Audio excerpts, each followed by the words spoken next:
The Bible Study Podcast, episode 662. Today, the Bible Study Podcast continues the study of the book of Genesis with chapter 19.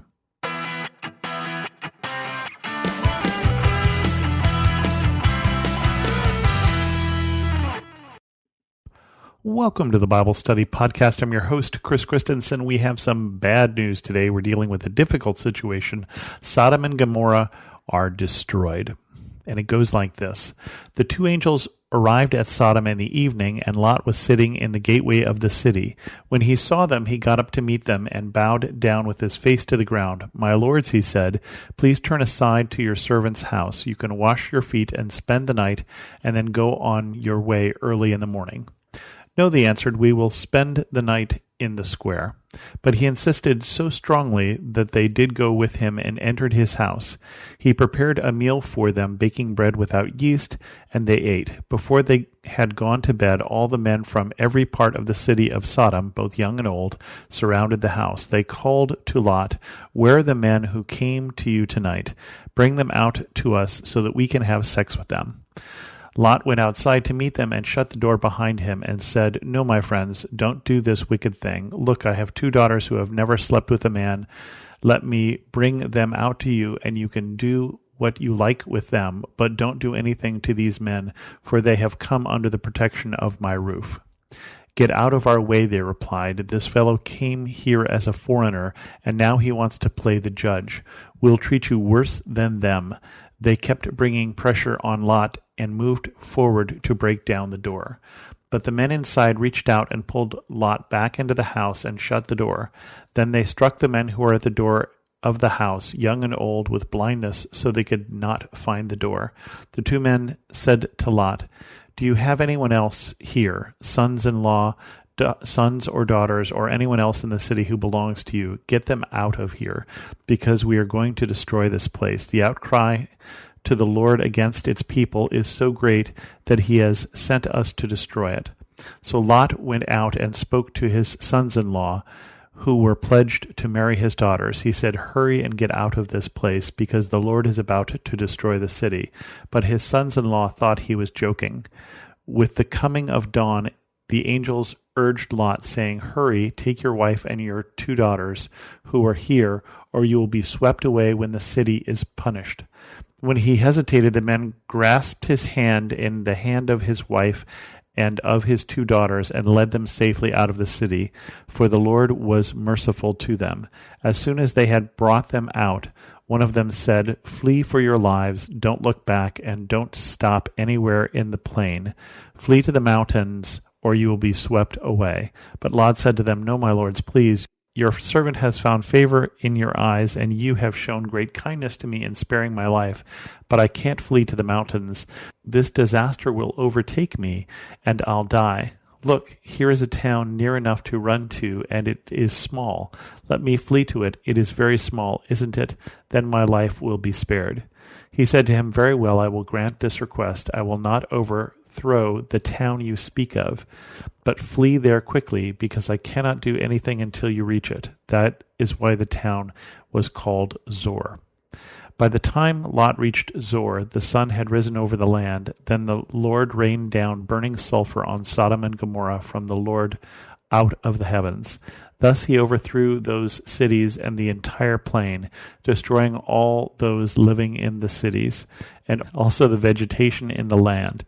But Lot's wife looked back, and she became a pillar of salt. Early the next morning, Abraham got up and returned to the place where he had stood before the Lord. He looked down toward Sodom and Gomorrah, toward all the land of the plain, and he saw dense smoke rising from the land, like smoke from a furnace. So when God destroyed the cities of the plain, he remembered Abraham, and he brought Lot out of the catastrophe that overthrew the cities where Lot had lived. Lot and his daughters. Lot and his two daughters left Zor and settled in the mountains, for he was afraid to stay in Zor. He and his two daughters lived in a cave. One day the older daughter said to the younger, "Our father is old, and there is no man around here to give us children, as is the custom all over the earth. Let's get our father to drink wine and then sleep with him and preserve our family line through our father."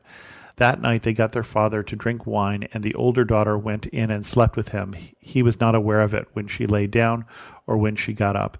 The next day the older daughter said to the younger, "Last night I slept with my father. Let's get him to drink wine again tonight, and you go in and sleep with him so we can preserve our family line through our father."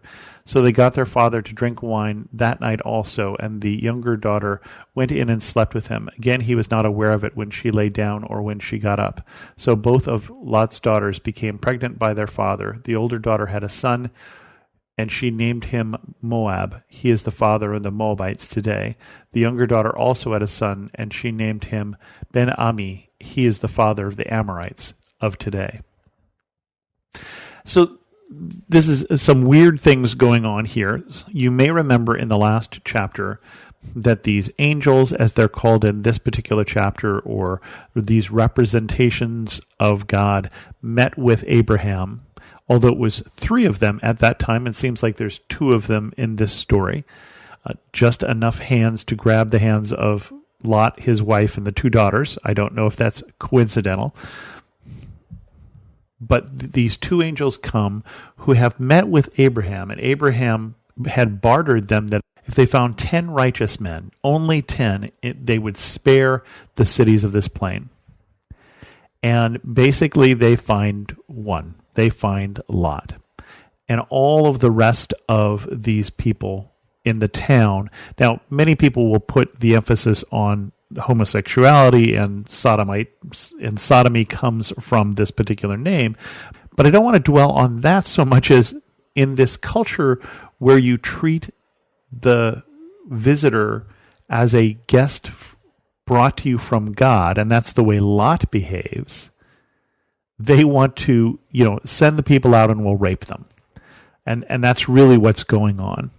And it's so bad that Lot, who sees this opportunity to entertain guests as a gift from God, insists they come to his house. I think he insists they come to his house because he knows it is not safe to sleep in the city square.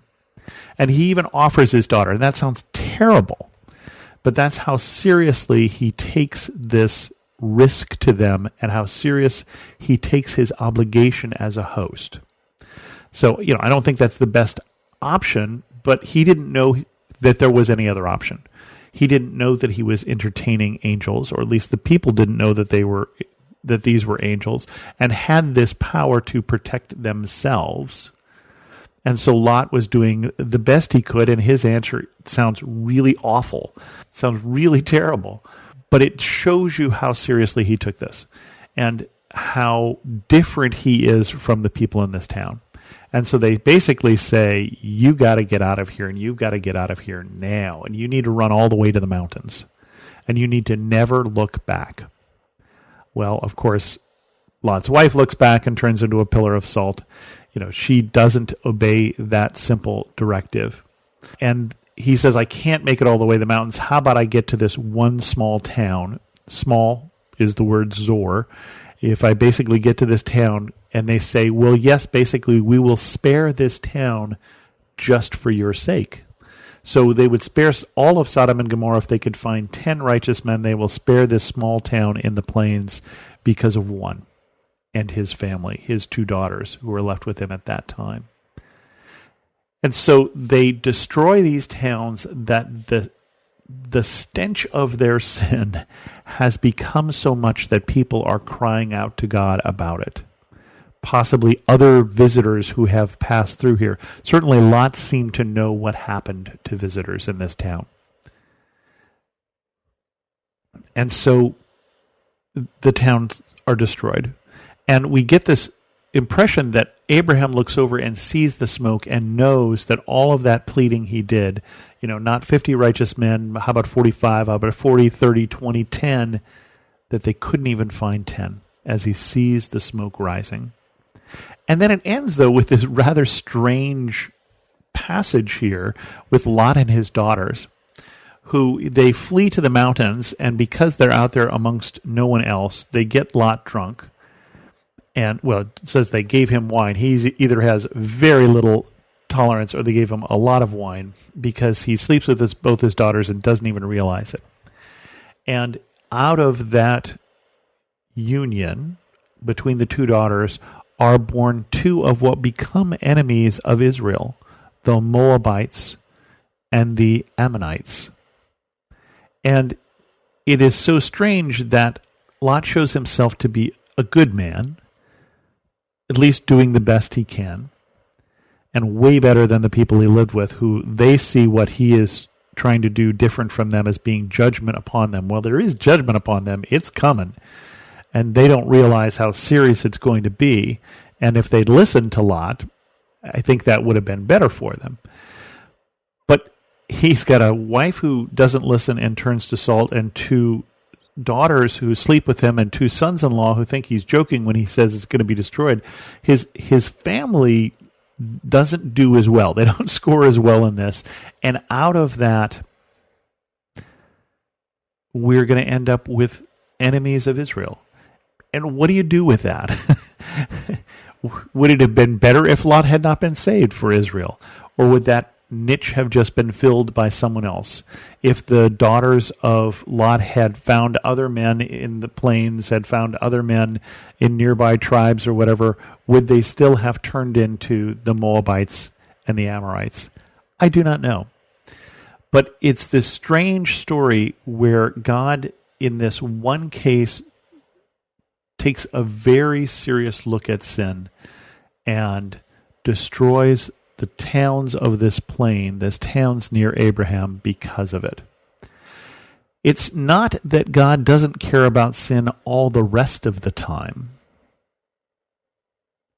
But what is it about these two towns? Is it just that the level got so bad? Is it just that so many people cried out against them?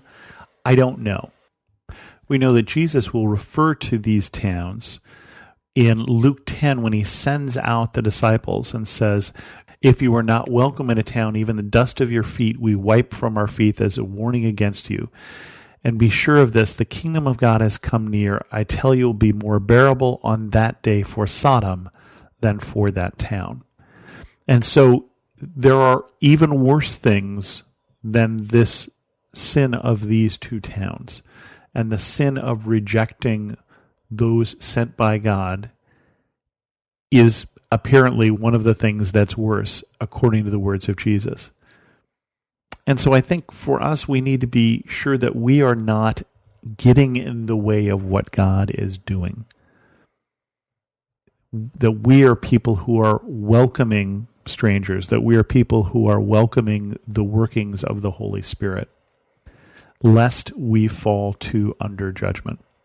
And with that, we're going to end this episode of the Bible Study Podcast. If you have a question, send an email to host@thebiblestudypodcast.com, or better yet, leave a comment on this episode at thebiblestudypodcast.com. And thanks so much for listening.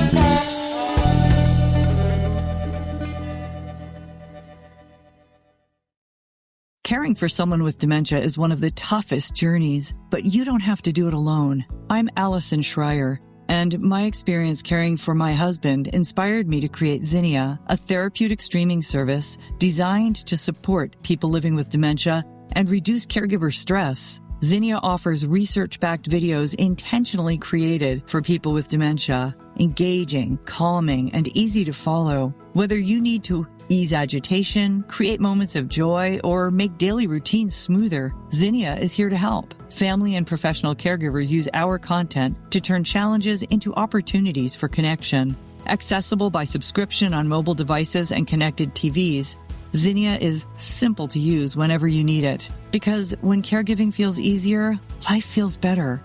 Go to zinniatv.com and sign up for a free trial today. Use the code RESOURCE for 15% off an annual Zinnia subscription.